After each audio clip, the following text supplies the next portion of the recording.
안녕하세요. 사랑과 은혜입니다. 오늘은 김삿갓 이야기를 전해드립니다. 지난 시간 김삿갓이 금강산에 도착해 그 아름답고 빼어난 경치를 감상하는 이야기를 전해드렸습니다. 김삿갓의 금강산 도착 이야기를 낭독해드렸더니 어떤 분은 전에 금강산에 갔던 일이 기억난다면서 참 반갑다는 댓글을 올리셨더군요. 저는 아직 금강산을 가보지 못했는데요. 이 이야기를 낭독하다 보니 어릴 적 학교에서 배운 이런 노래가 생각이 나더라고요.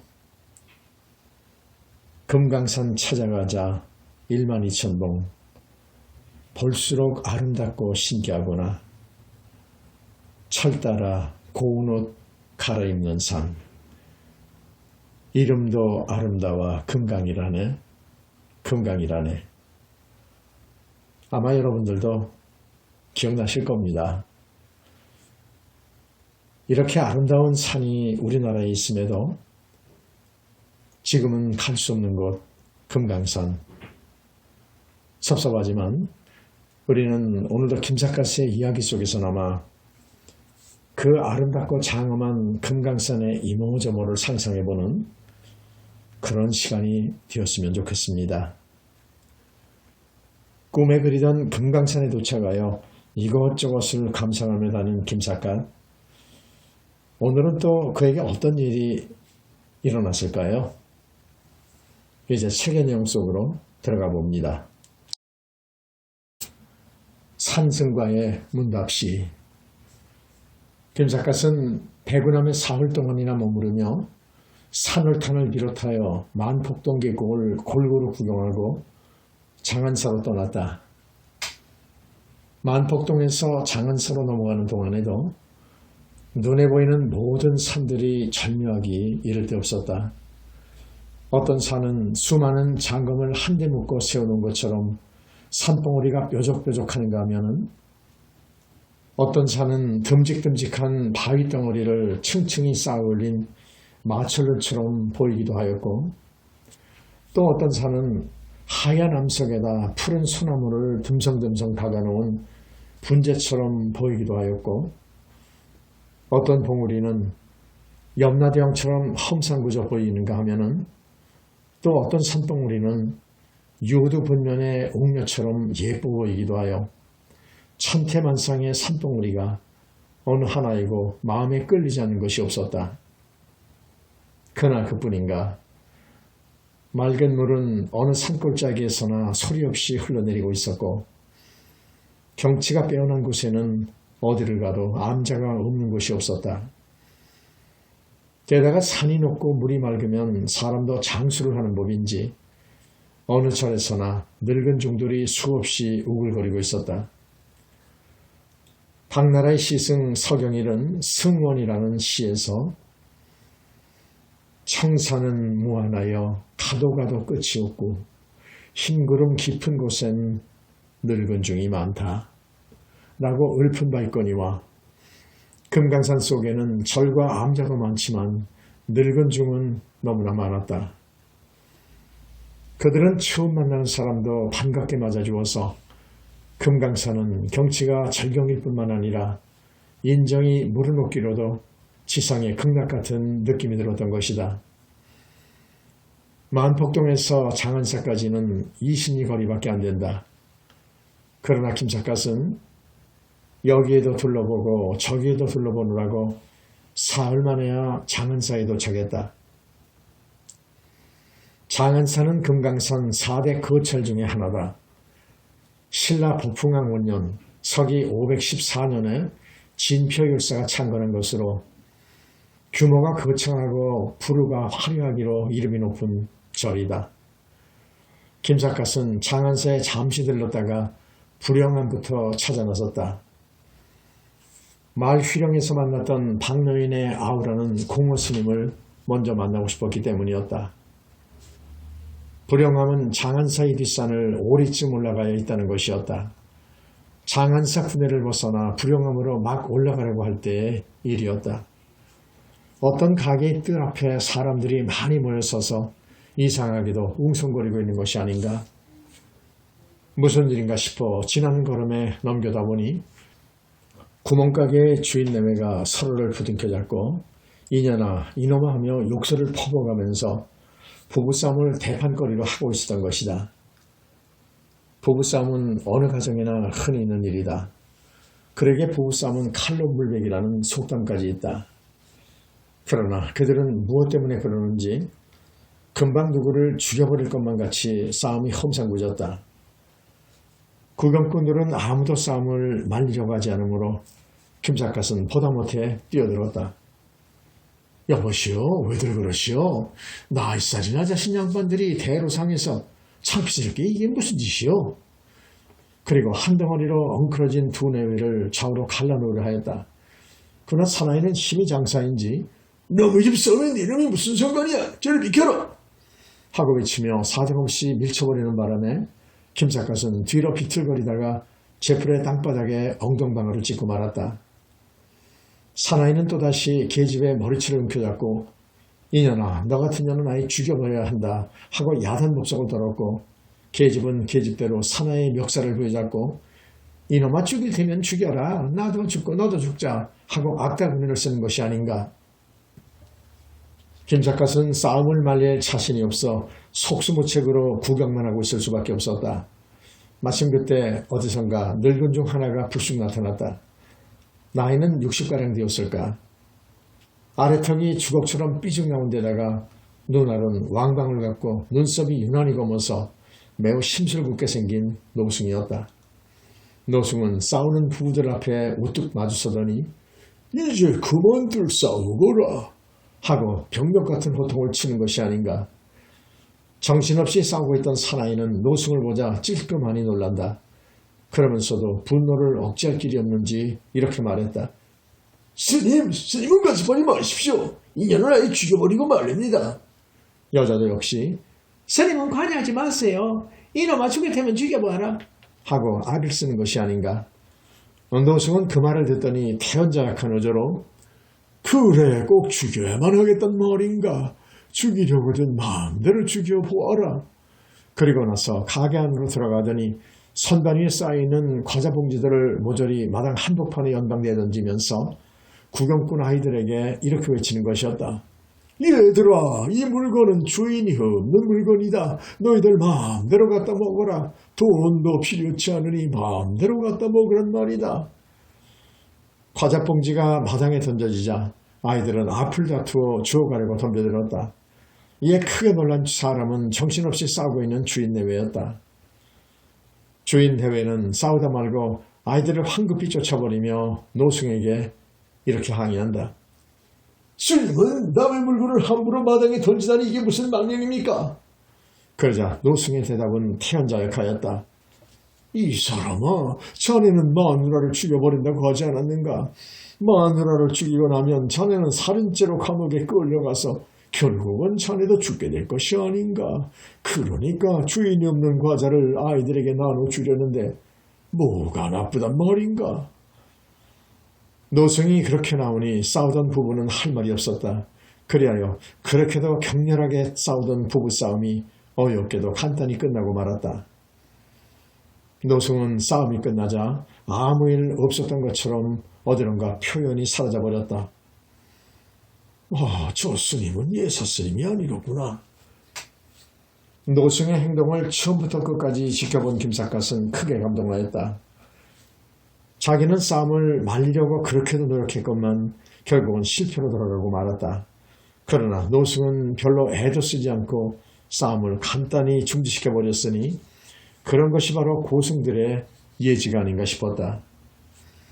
노승은 그렇게도 격렬한 부부싸움을 무슨 재주로 간단히 말릴 수 있었단 말인가? 김삿갓은 불영함을 향하여 걸음을 옮겨나가며 혼자 생각해보았다. 진실과 명분이라는 것은 반드시 일치하는 것은 아니다. 부부싸움은 진실과 명분이 일치하지 않을 때 일어나는 것이야. 일단 싸움이 시작되면 누군가가 말려주기를 바라면서도 싸움을 중지할 명분을 찾지 못해 싸움은 자꾸만 경전해 가기 마련이다. 노승은 그와 같이 미묘한 인간 심리를 통찰하고 있었기 때문에 엉뚱한 지혜로서 싸움을 간단히 말릴 수가 있었구나. 김삿갓은 생각이 거기에 미치자 자신의 무지가 부끄럽기 그지없었다. 산길을 오리쯤 걸어 올라가니 불영함이 나온다.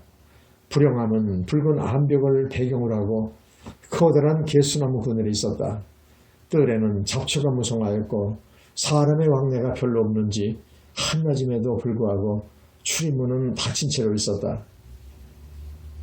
무명함에서는 다람쥐를 마음대로 조종하는 노승을 보았고 조금 전에는 부부싸움을 간단히 중지시키는 노승을 보았는데 공원 스님은 과연 어떤 스님일까?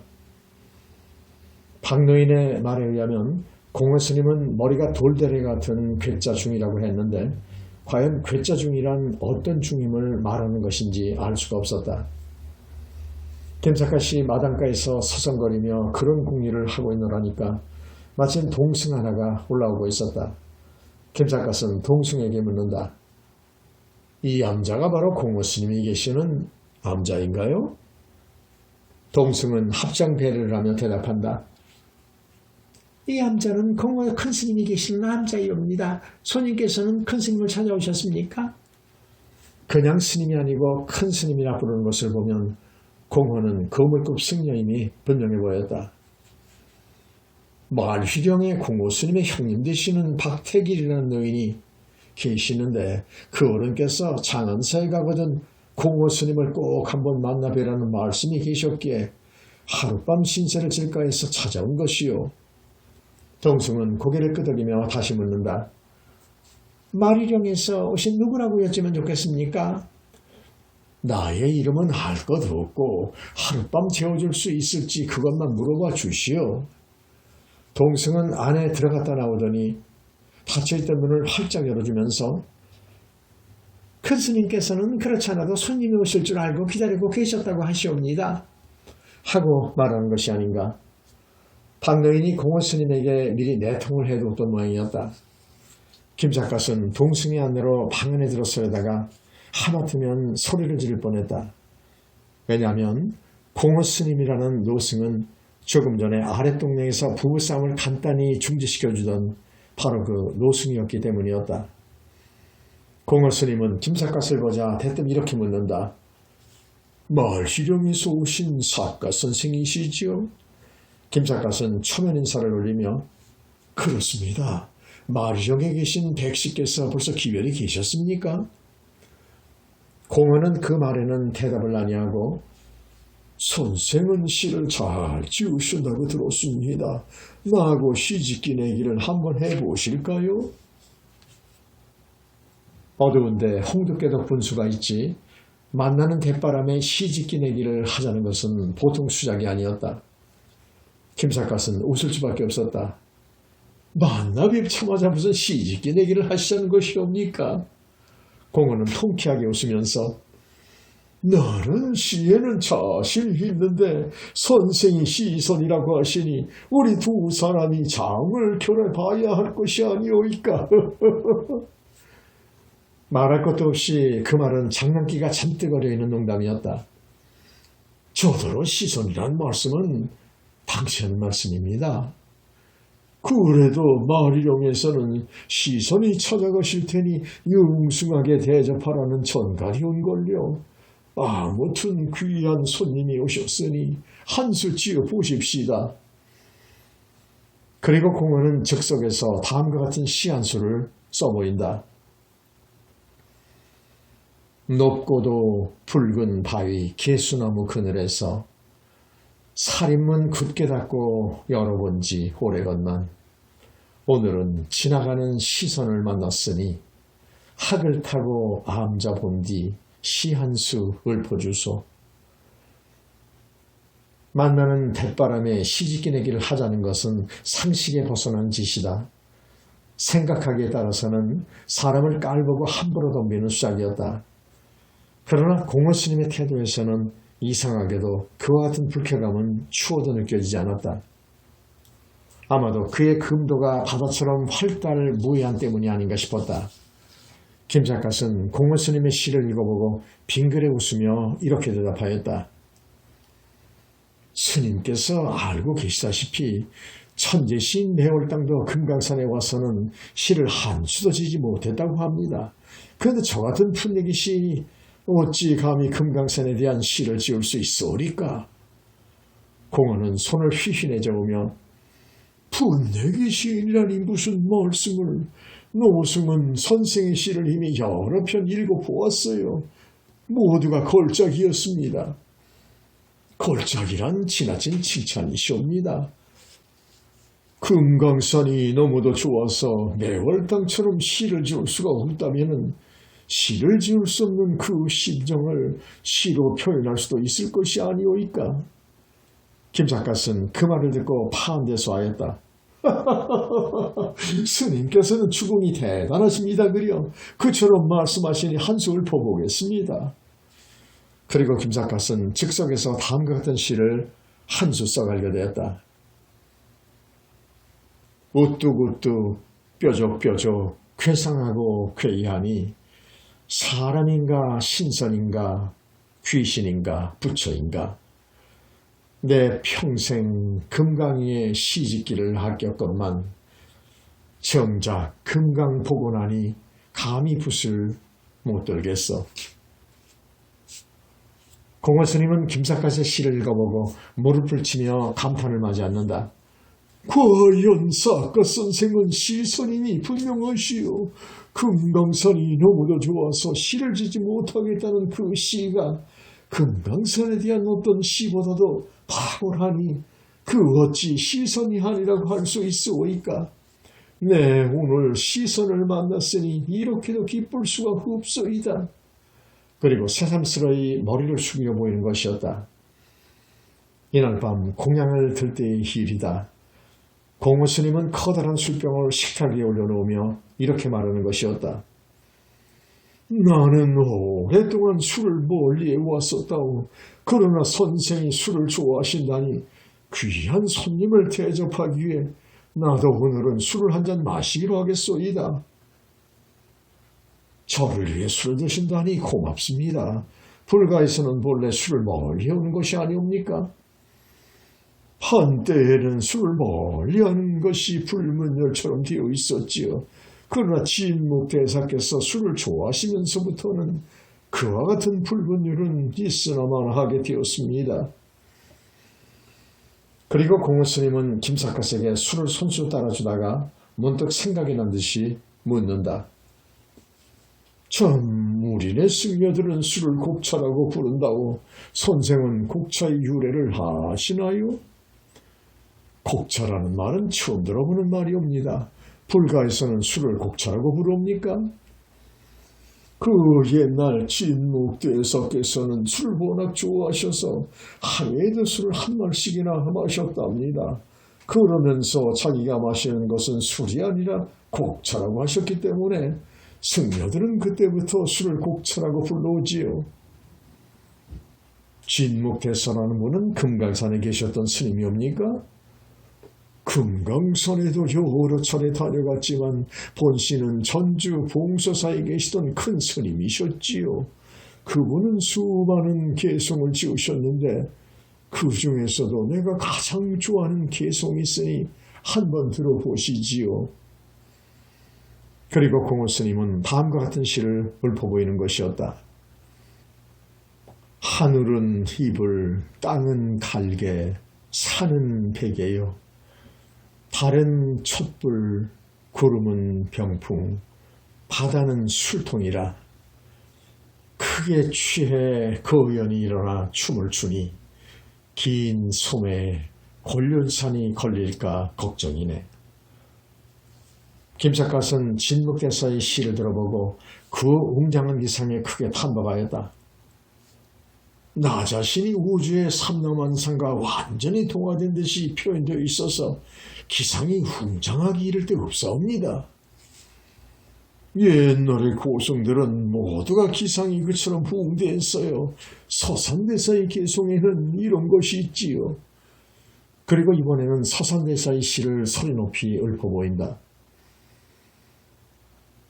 만국의 도성은 개미집 같고 천가의 호흡을 들은 초판이라 달 밝은 창가에 허심이 누웠으니 무한한 솔바람이 멈출 줄 모르네. 그 시 역시 기상이 웅장하고 마음이 활짝 튀어있는 고승이 아니고서는 지을 수 없는 시였다. 공호 스님은 서산대사를 진심으로 숭배하는지 술을 연방 마셔가며 또다시 서산대사의 이야기를 계속한다. 서산대사는 85세로 묘양산 원저감에서 입종하셨지요. 그 어른께서 임종시에 부신 개송은 사가선생도 잘 알고 계실 것이옵니다. 모릅니다. 서산대사께서 임종시에 어떤 개송을 읊으셨습니까? 그러자 공호 스님은 눈을 커다랗게 떠보이며 사가선생과 두 분이 서산대사의 그 유명한 개송을 모르신댔어야 말이 되는 소리오리까? 하고 김삿갓을 은근히 나무라는 투로 나오는 것이 아닌가. 그러나 김삿갓은 워낙 고지식한 성품이라 모르는 것은 모른다고 솔직히 고백할 수밖에 없었다. 정말 모릅니다. 제가 워낙 아는 것이 별로 없기도 하지만은 더구나 불교에 대해서는 아무것도 모릅니다. 서산대사께서 임종시에 어떤 개성을 읊으셨는지 이 기회에 꼭 들려주시옵소서. 사가선생이 정말로 모르신다면 말씀드리오리다. 그리고 공호 스님은 다음과 같은 시를 읊는 것이 아닌가. 생이란 한 조각 구름이 일어나며 죽음이란 한 조각 구름이 쓰러집니다. 뜬구름 자체가 본시 실체가 없는 것, 나고 죽고 오고 감이 모두 그와 같도다. 김삿갓은 그 시를 들어보고 어이가 없도록 놀랐다. 스님, 그 시의 작자가 누구인지는 몰랐지만은 그 시라면 저도 잘 알고 있사옵니다. 그 시가 바로 서산대사께서 임종시에 읊으신 개송이었습니까? 공호 스님은 그 말을 듣더니 판대수하면서 말한다. 서산대사의 개송이 너무도 유명하여 개송은 알고 있으면서도 작자가 누군지 모르셨다는 말씀인가요? 우리네 불가에서는 그 개송을 영원한 진리로 받들어 모시고 있답니다. 김삿갓은 거듭 놀라움을 금치 못하며 저도 그 시를 평소에 무척 애송해 있었지만은 그 시가 서산대사의 사세고인 줄은 정말 몰랐습니다. 스님 덕택에 제가 오늘은 많이 계몽이 되었습니다. 계몽이란 당치도 않은 말씀을 개송이란 그 정신만 투독했으면 그만이지 그 개송을 누가 읊었는지 알아볼 필요조차 없는 일일 거예요.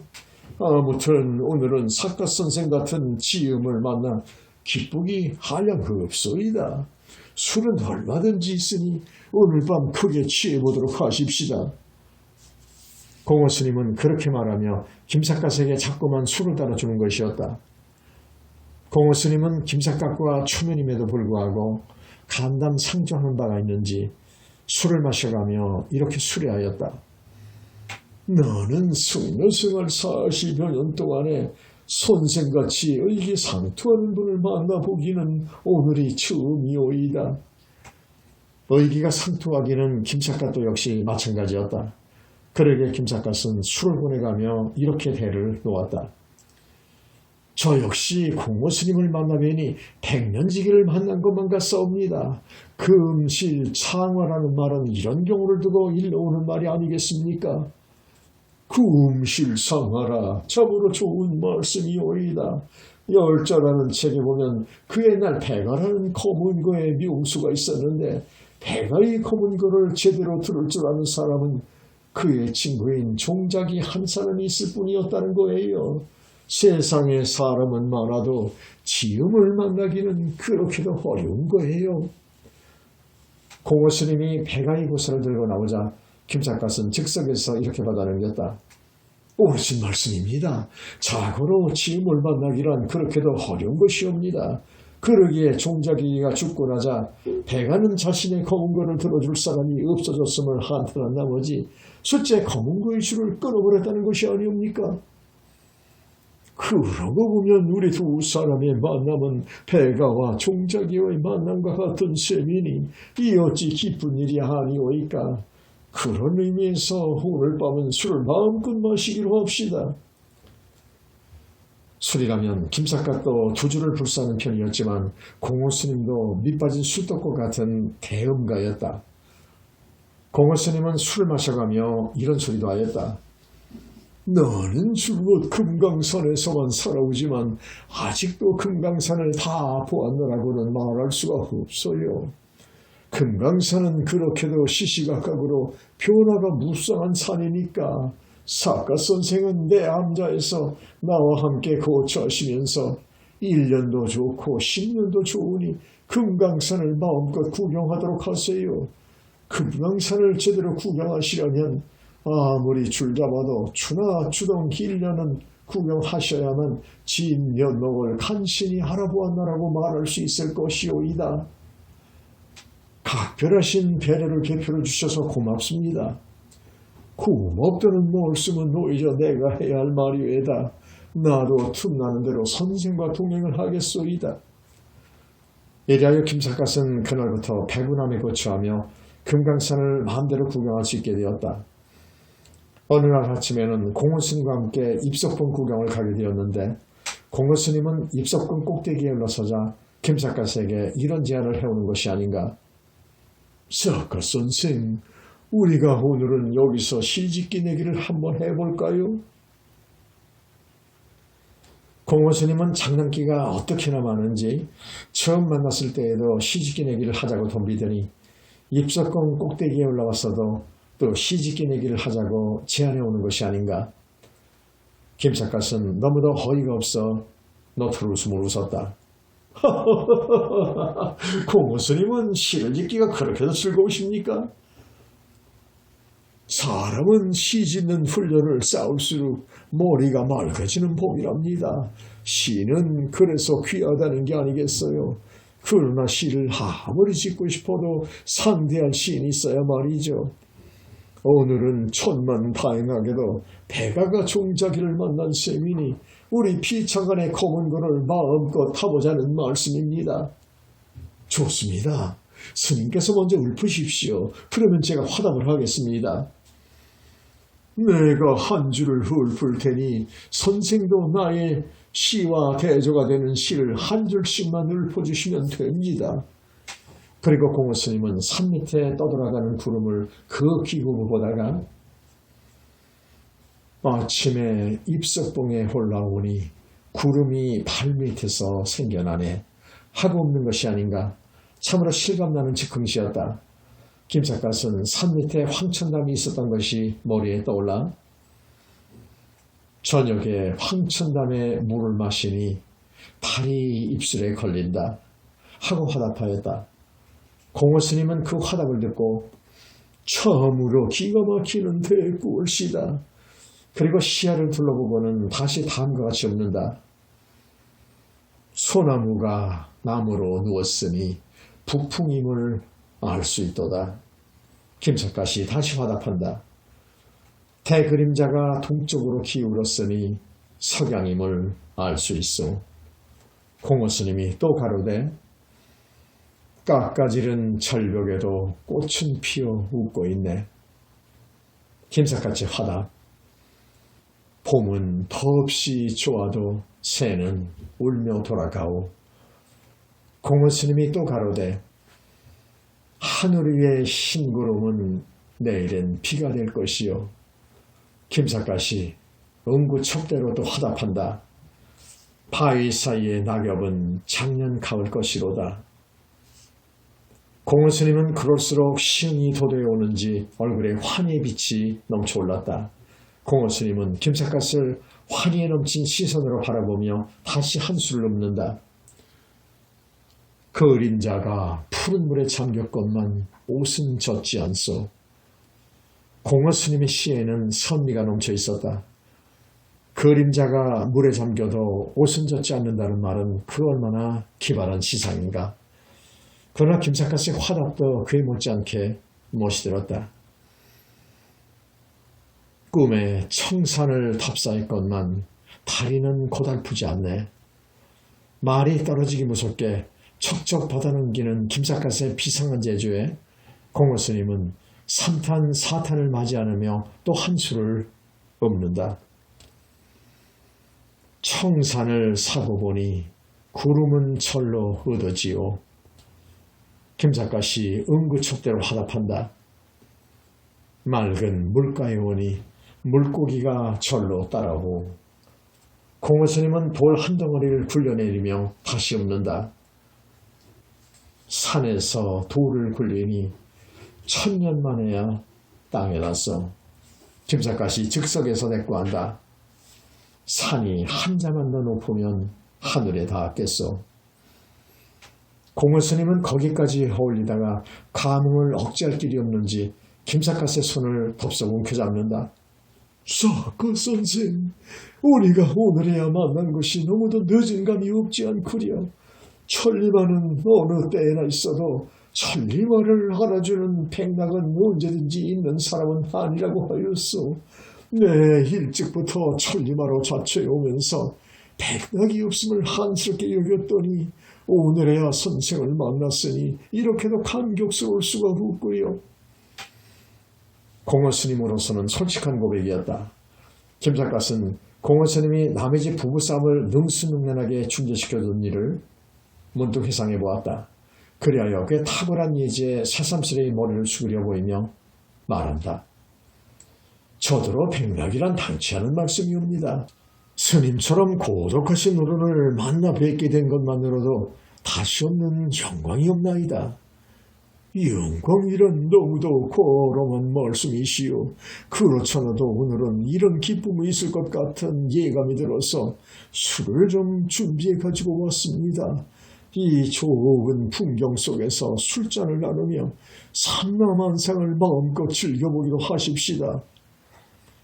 공호 스님이 바람 속에서 술과 안주를 내놓은 바람에 김삿갓은 입석봉 상상동에서 뜻하지 못했던 술을 마시게 되었다.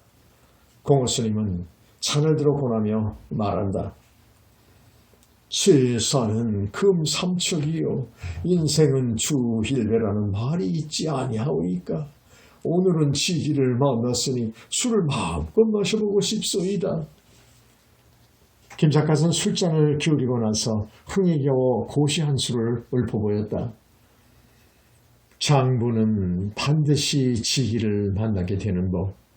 한 세상 요요히 군말 없이 살고 지고. 그 시는 그 옛날 시인 장이가 교림선사라는 고승을 만났을 때의 기쁨을 노래한 시였다. 공호 스님은 그 시의 뜻을 대뜸 알아내고 고개를 크게 끄덕였다. 그리고 행운유수 같은 김삿갓의 인생 행각이 오히려 부러운 듯 그 역시 장의 시를 인용하여 다음과 같이 화답하는 것이었다. 술이 있어도 얼치 취하는 그대가 부럽고 돈이 없어도 근심 안 하는 그대가 부럽소. 그야말로 변죽을 두드리면 복판이 울리는 것 같은 수작이었다. 이날 밤 그들은 달을 바라보고 별을 바라보며 술을 무진장으로 마셨다. 공호 스님은 취중에도 시를 즐기는 버릇만은 여전하여 밤하늘에 떠있는 보름달을 우러러보며 달도 희고 눈도 희고 하늘과 땅도 희오 하고 읊어대자 김삿갓이 다시 화답한다. 산도 깊고 밤도 깊고 나그네의 시름도 깊소. 공호 스님이 또 씨부린다. 등불을 켜고 끄기로써 밤과 낮이 갈리오. 김삿갓이 다시 화답한다. 산은 남쪽과 북쪽으로 음양을 알게 되오. 그들은 수작을 주거니 받거니 하다가 제풀어 통쾌하게 웃었다. 다음날 아침 두 사람은 산을 내려오다가 도중에서 초동을 만났다. 공호 스님은 초동을 보자 장난기를 일으켜 또 한마디 걸어온다. 구름은 초동의 머리에서 일어나오. 김삿갓도 대꾸가 없을 수 없었다. 때마침 내과에서 포모의 빨래방망이 소리가 들려오므로 김삿갓은 이렇게 대답하였다. 산은 안악내 빨래방망이 소리로 울리오. 마치 천진난만한 소년 같은 그들이었다. 그러나 그들이 주고받는 수작에는 시정이 한껏 무르녹아 있었다. 김삿갓은 그날부터 불경함이 거처하며 날마다 공원스님과 함께 금강산을 속속들이 구경하였다. 그 덕택에 유점사와 신계사와 같은 명찰들은 말할 것도 없고 구룡원이나 상팔당 같은 명소도 골고루 구경할 수가 있었다. 어디를 보아도 한결같이 신비스럽기만 한 금강산이었다. 그러나 공호스님의 시간을 많이 빼앗는 것이 너무도 민망스러워 언젠가는 구경은 저 혼자서도 할 수 있으니까 스님께서는 종전대로 수도를 하고 계시옵소서 하고 안내받기를 사양해 본 적이 있었다. 그러자 공호스님은 천부당 만부당하다는 듯 고개를 가로 흔든다. 탁벌승이란 본디 산수가를 정처 없이 떠돌아다니는 그 자체가 하나의 수도랍니다. 탁벌승을 운수승이라고 부르게 된 것도 거기서 나온 이름이지요. 선생은 민망스러워서 그러시는 모양이지만 나는 나대로 떠돌아다니는 수도를 하고 있는 것이니까 조금 더 미안하게 생각하실 일이 아니옵니다.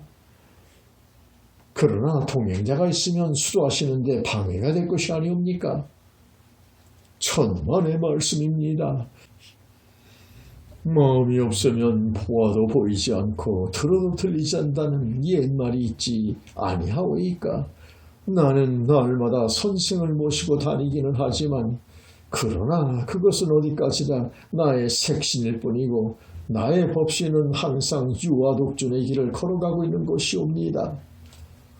공호스님은 거기까지 말하다가 문득 화제를 돌려 엉뚱한 말을 묻는다. 참 옛날의 고승들은 항상 산수관으로만 떠돌아다녔는데 왜들 그랬는지 선생은 그 이유를 아시옵니까? 글쎄옵시다. 저는 불교에 대해서는 아무것도 모릅니다. 그들은 자연 속에서 진리를 배우기 위해서 항상 자연 속으로 떠돌아다닌 것이랍니다. 겨울이 가면 봄이 오는 것도 진리요. 봄이 오면 꽃이 피는 것도 진리랍니다. 해탈의 경지에 도달한 고승들은 흘러가는 물소리에서도 진리를 깨닫는답니다. 일찍이 설암 선사께서는 흘러가는 물소리를 들으시고 다음과 같은 개송을 읊은 일이 계셨답니다. 냇물소리, 이게 바로 설법이거니 팔만 대장경을 죄다 외워주오. 우습다 서천 땅의 늙은 석가님 49년 동안 헛수고하셨네. 김삿갓은 공호스님을 읊어주는 설암선사의 계승을 돌아보고 그 초탈한 시상에 놀라움을 금할 길이 없었다. 불교의 진리는 8만 대장경 속에 들어있다고 하지만은 깨달음의 눈과 깨달음의 귀를 가진 사람이면 흘러가는 물소리에서도 우주의 모든 진리를 인식할 수 있다는 것은 얼마나 놀라운 일이란 말인가. 고승이 되는 것은 반드시 지식이 풍부한 사람만이 아니다. 그러고 보면 지식과 깨달음은 아무 함수관계가 없는 일이 아닌가 싶기도 하였다.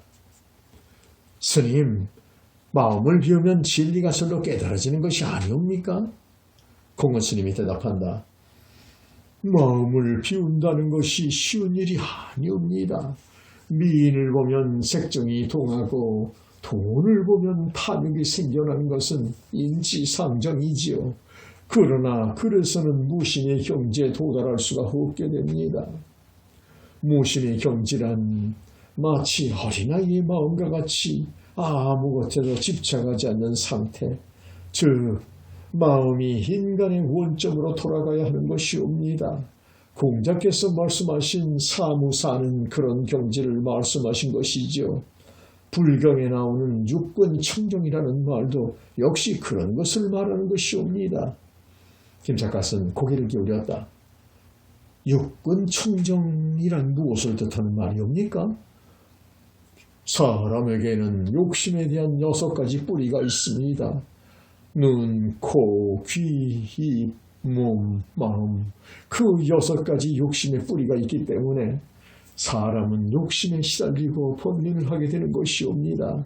그 6가지 뿌리만 깨끗이 뽑아버리면 모든 번민이 절로 사라진다는 것이 불교의 기본 사상입니다. 공호스님의 설법에는 열기가 넘쳐 있었다. 김삿갓은 이 기회에 불교에 대해 좀 더 많은 것을 알아보고 싶었다. 스님, 저 같은 속인이 불교의 진리를 쉽게 깨우치려면 어떤 마음의 자세를 가져야 합니까? 공호스님은 잠시 생각에 잠겨 있다가 고개를 힘있게 들며 망상성 하고 외마디 소리를 지른다. 망상상, 망망상이란 어떤 뜻이옵니까? 망망상이란 망상을 이치하지 말라는 뜻이옵니다. 사람은 누구나 망상을 하기 때문에 번민에 시달리게 되는 거예요. 가령 참선을 할 경우에도 진리를 깨닫고자 혹은 도를 터득하고자 하는 생각을 하게 되면 그것도 일종의 망상에 속한다고 보겠습니다. 무엇인가 바라는 그 자체가 일종의 욕심이니까요. 아무것도 바라지 않는 무념무상 무아의 경지가 바로 무망성의 경지인 것입니다. 살아있다는 그 자체도 하나의 욕심이라고 볼 수 있겠는데 살아있는 사람이 과연 그런 경지에 도달할 수 있는 것이옵니까? 그러니까 깨달음의 길은 어렵다는 것이 아니옵니까?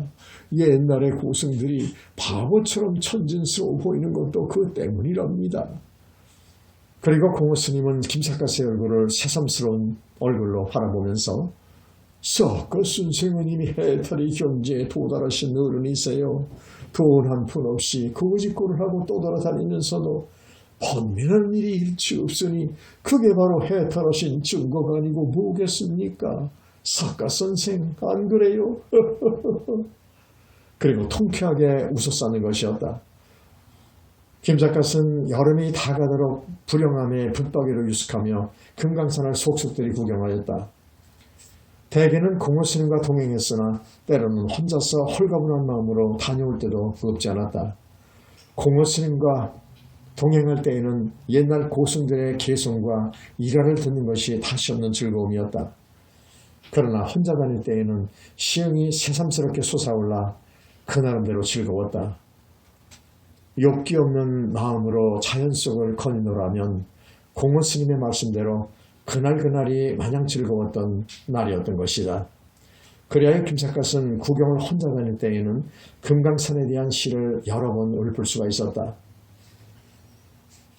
12,000봉 두루두루 논을며 봄바람에 불려 다락 위에 올라가니 바다 위에 해와 다른 거울처럼 둥글고 하늘 땅은 작고 작아 엎어놓은 배와 같네. 동쪽은 넓은 바다, 삼신산이 가까운 듯 북쪽은 산이 높아 6자라 떠있는 듯 어느 때 생겼는가 그 세월 알 길 없고 산모습 늙고 머리털이 휘었구나. 이상은 촉대봉 촉대루에서 동해바다를 굽어보며 읊은 시였고 다음의 시는 늦은 가을 어느 날 석양무렵에 어느 누각 위에서 저물어가는 경치를 바라보며 읊은 시였다. 긴 여름 다 지나고 가을이 가까운데 삿갓버선 벗어놓고 다락에 다가오니 물소리는 들을 지나 담 밑으로 흘러가고 안개 연기 자욱하여 인가를 둘러싸네. 술 항아리 바닥나고 목은 상기 타는데 시는 좀처럼 되지 않아 이맛살을 찌푸리요. 그대여 비가 와도 이대로 헤어질세. 집에가 꿈을 꾸면 꿈 많은 그 칼이. 김삿갓은 혼자서 만물상 구경을 갔을 때에는 기귀격의한 경치에 놀람을 금치 못하다가 다음과 같은 시를 읊은 일이 있었다. 금강산의 이 경치를 만약에 버린다면 푸른 산은 간데없고 뼈대만 남을지니 그 후에 나귀 타고 금강 찾는 나그네들 무슨 흥이 겨울 건가 저마다 주저하리.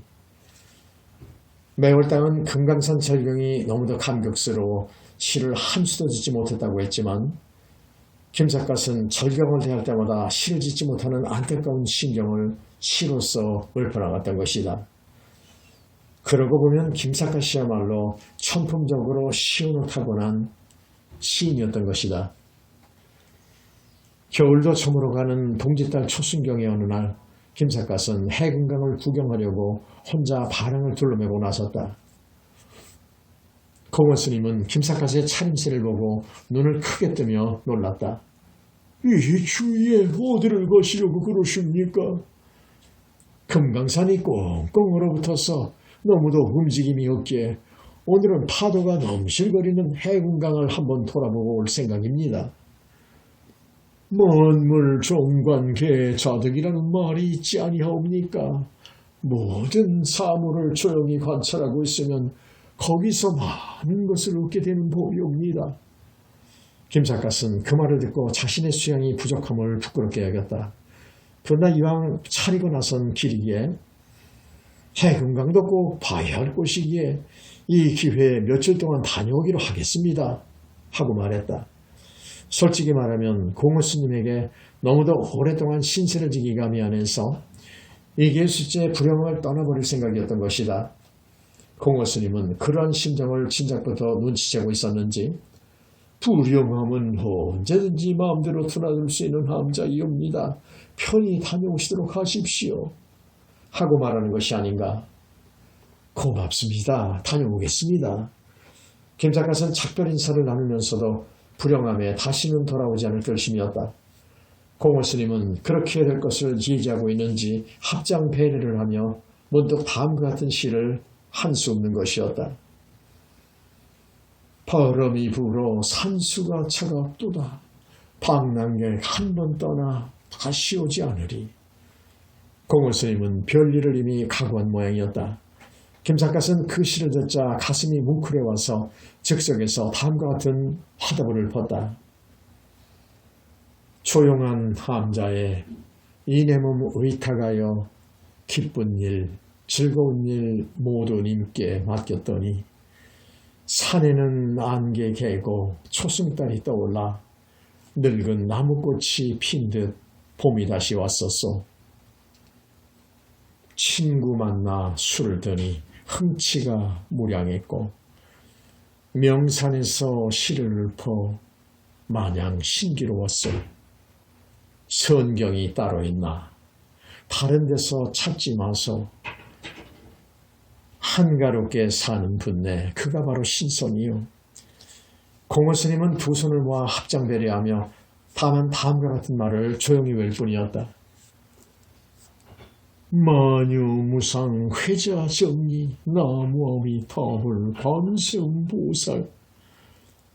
김삿갓은 가슴이 메어져와서 아무 말도 못했다. 그것이 그들의 영원한 이별이었던 것이다.